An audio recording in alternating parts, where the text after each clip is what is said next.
Ya está con nosotros Juan Manuel Pancic, CEO de TripWeb, que pues es una empresa, es una startup que nace en Uruguay, hoy en día ya opera en México, en Argentina y en Uruguay precisamente, y acaban de levantar capital, pero pues antes de platicar de todo eso, Juan Manuel, gracias por estar con nosotros aquí en Imagen Empresarial. Muchas gracias, un gusto estar acá.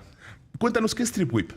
TripWeb es una startup, básicamente somos una plataforma que conectamos personas con un auto, dueñas de un auto, que lo quieran rentar a otras personas, generar dinero, obviamente, y por el otro lado, personas que buscan un auto para moverse, ya sea personas en las ciudades o turistas, pueden encontrar un auto de una forma mucho más económica que en los métodos tradicionales de rentacar y de una forma 100% digital. Muy parecido al modelo de negocio de Airbnb aplicado a los coches. Ok, entonces nada más, justo para dejarlo claro. Entonces, yo llego a una ciudad donde ustedes operan, abro, supongo, su plataforma, me registro y digo, es que yo necesito un carro para los días lunes, martes y miércoles que voy a estar en tal ciudad, y encuentro un carro en su plataforma. Exacto. Que ya está registrado, cumple con ciertas medidas y yo puedo rentarlo. Exacto, te pedimos algunos datos tuyos, la licencia de conducir, etcétera.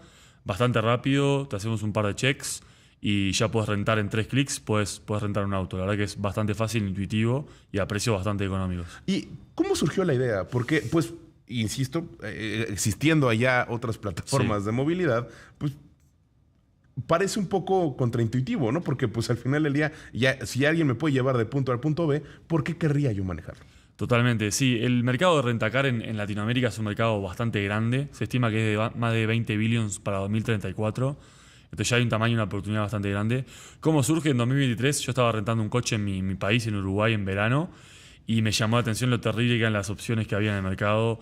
Es un dolor que todo el mundo conoce. Websites obsoletas, costos ocultos. Me acuerdo que te mostraban un auto que no era el que yo quería. Y le terminé rentando el coche a mi vecino en ese momento que no estaba usando, de una forma completamente informal. Algo que mucha gente ya hace tiempo. Y me quedé pensando mucho en ese modelo de negocios. Así como te decía, muy parecido a Airbnb, pero aplicado con autos. Me di cuenta que en la TAM era algo que estaba muy verde todavía. No había nadie solucionando este problema y que tenía un buen desempeño. Y vi una oportunidad y ahí empezamos TripWeb básicamente en 2023. Tuvimos la suerte de justo levantar capital con un PowerPoint, que es algo no tan común. Y eso obviamente aceleró mucho al principio, sin duda. Y en su momento, ¿cómo es que logras el apoyo para que alguien cree en esta idea? Porque precisamente pues era un mercado que estaba en pañales. Sin duda. Y que sigue, de hecho. Muy complicado, no te voy a mentir. Creo que al principio los únicos que pensábamos que iba a funcionar éramos yo y mi cofundador, literalmente. Pichamos a algunos inversores ángeles. Justo dimos con una persona que era bastante propensa al riesgo, le gustaba mucho el riesgo, le gustaba mucho la idea porque él usaba ya otras plataformas como esta en otros países. En Estados Unidos y en Europa esto ya es algo bastante común y se dio cuenta que en Latinoamérica quizás hay una oportunidad.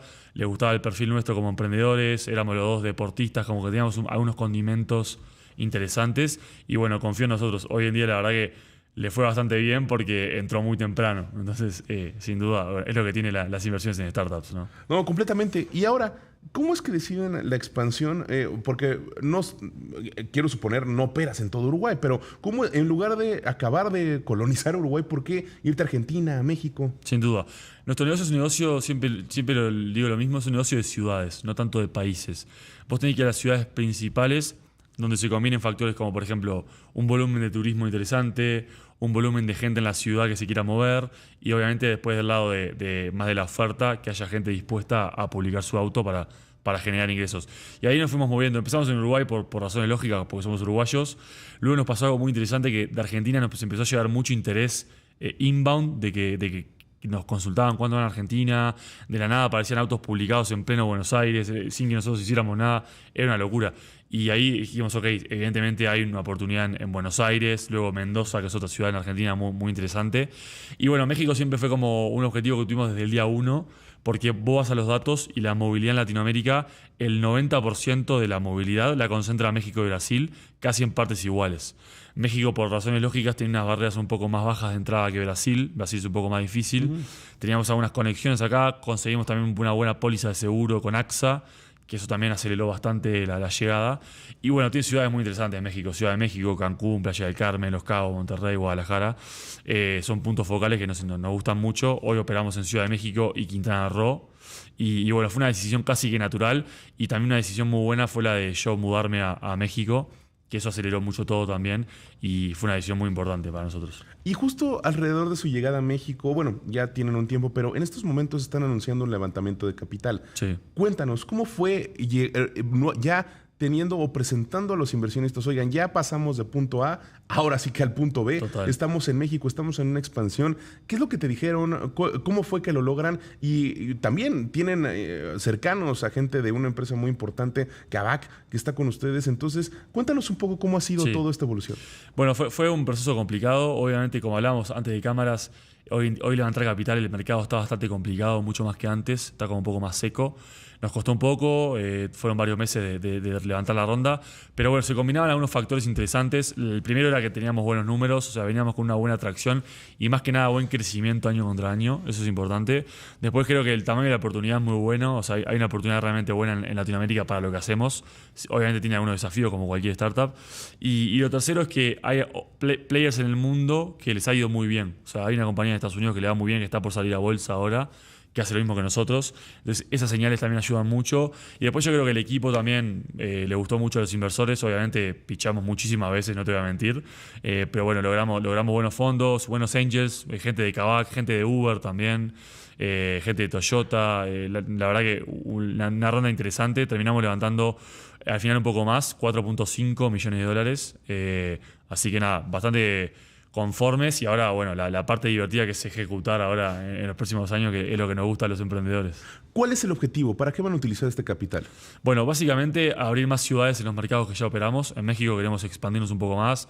Primero que nada queremos pushear un poco más en donde ya estamos, Ciudad de México y Cancún, que nos está yendo bien, pero después hay oportunidades en Los Cabos, hay una oportunidad increíble de turismo, Monterrey, tremenda oportunidad, más que nada de movilidad corporativa, Argentina lo mismo, queremos salir un par de ciudades más, Bariloche, Buenos Aires, Bariloche, potenciar Mendoza, etcétera. Y después obviamente seguir invirtiendo en tecnología y en AI. Nosotros somos una compañía que utiliza mucha inteligencia artificial desde el día uno. Eso requiere personas, requiere foco, requiere inversión. Y el tercero, vamos a seguramente potenciar algunas aristas de negocio adicionales, por ejemplo, movilidad corporativa. Hoy en día ya trabajamos con algunas empresas, trabajamos con algunos bancos, algunas empresas farmacéuticas. Así que va un poco por ahí el destino de la inversión. Y matemáticamente hablando, multiplicar el negocio más o menos por 6x en los próximos 24 meses. Y justo hablando de eso, hoy en día, ¿cuántos usuarios tienen? Tenemos 170.000 usuarios más o menos, es bastante. 3.000 coches publicados. Y como hablábamos hoy, no llegamos todavía a los 3 años de antigüedad. Empezamos en diciembre de 2023. Así que ha pasado bastante rápido todo. ¿Cómo hacen? Me parece, esto de que tengan más de 3.000 autos publicados, ¿lo dividen por ciudad o es en general? No, lo dividimos por ciudad porque es importante que estén donde nosotros queremos capturar la demanda, básicamente. Y entonces aquí en la Ciudad de México, ¿cuántos tienen? Hoy en la Ciudad de México tenemos unos 400 coches más o menos. Sí. Y me parece muy interesante. ¿Cómo es que hacen el check-up para saber que un carro está bien y que puede estar con su plataforma? Buena pregunta. Obviamente le pedimos todo tipo de documentación a los anfitriones del auto, del coche, donde ya chequeamos bastantes cosas con algunas integraciones que tenemos por detrás. Luego pedimos muchas fotos. No aprobamos autos que no tengamos fotos. Y después, como cualquier marketplace, hay algo que la verdad que al final de cuentas funciona muy bien, que es el tema de las reseñas. Vos cuando tenés reseñas para los dos lados, se regula bastante el marketplace. Porque si un auto, por ejemplo, imagínate que por alguna razón no nos hubiéramos dado cuenta de un detalle, la primera reseña que tenga va a ser mala y ese auto se va a depurar de la plataforma. Por suerte no ha pasado. Hoy en día el 89% de las reseñas de los viajes son 5 estrellas. Entonces la verdad que la experiencia viene siendo muy buena. Pero sin duda la calidad del supply, de la oferta, tiene que ser, es muy importante, porque es lo que da la experiencia al cliente final, básicamente. Mira, nos quedan solamente un par de minutos para terminar la entrevista, pero no quiero irme sin preguntarte. Creo que me parece interesante el modelo de negocio. O sea, de verdad creo que justo he visto las historias de empresas en otras partes de Europa, en Estados Unidos, y yo mismo, por eso cuando me lo comparten, veo que es una oportunidad muy importante para México y para América Latina. Sin embargo, hay algo que no deja de rondar mi cabeza y es ¿cómo garantizas que el usuario va a tratar bien el carro? ¿Cómo garantizas que no, o sea, vamos, es alguien que sabe manejarlo, ¿no? Totalmente, es una buena pregunta. Hay un mundo entero en la parte de verificación de usuarios. Básicamente hacemos muchos checks que obviamente acotan mucho el riesgo que vos mencionás. Por ejemplo, pedimos score crediticio, pedimos historial laboral, hacemos un scrapping en redes sociales para entender un poco más del usuario, le pedimos biometría de su rostro para chequear que coincida con la licencia de conducir. Hay bastantes mecanismos. Luego los coches tienen GPS 24/7. Eso también es importante porque tenemos un traqueo de todos los vehículos. Y bueno, obviamente hay un riesgo inherente al negocio, como decís tú, pero con todo esto la verdad que lo minimiza bastante. Hoy en día tenemos una tasa de siniestralidad bastante buena y eso nos ha permitido conseguir buenos seguros también que cubran la operación. Si vos no tenés una buena tasa de siniestralidad, no podés conseguir buenos seguros. Es como un ciclo. Así que hoy estamos bastante cómodos con eso, pero hicimos mucho trabajo duro para lograr eso, sin duda. Ahora, al ser una startup, ¿cuántos son trabajando hoy actualmente tanto en los 3 países como aquí en México? Somos 20 personas hoy en día. Ya un tamaño mediano, digamos, en poco tiempo. En México tenemos un 30% del equipo más o menos. La idea es seguir expandiendo el equipo. Justo ahora estamos buscando más personas. Tenemos una oficina local en Ciudad de México. Así que nada, contentos. Muchos del equipo de Uruguay vinimos a vivir a México. También muestra un poco del compromiso que tenemos. Yo creo que es un mercado que hay que estar porque bueno, hay que entender la cultura, entender las dinámicas, alianzas, partnerships, etcétera. Así que muy contento y a mí la verdad que me encanta vivir acá. Es un país que me encanta. Pues Juan Manuel, se me quedó en el tintero varias preguntas con respecto a tu historia personal, cómo es que logras llegar a todo esto, pero bueno, ya tendremos más oportunidades para platicar al respecto. Pero de verdad, enhorabuena porque yo soy fiel creyente de que las startups deben de seguir saliendo adelante. Esta contracción que ya platicábamos fuera del aire del capital, a veces de la colocación en América Latina, a raíz de la pandemia, antes se quemaban acarretonadas el dinero, hoy en día ya no está tan fácil. Entonces, enhorabuena por el levantamiento de capital y pues les deseamos lo mejor aquí en Imagen Empresarial. Muchas gracias por la invitación y bueno, ya nos veremos pronto de vuelta. Pues Juan Manuel Panzi, que ahí lo escucharon, CEO de TripWhip, estuvo aquí con nosotros en Imagen Empresarial.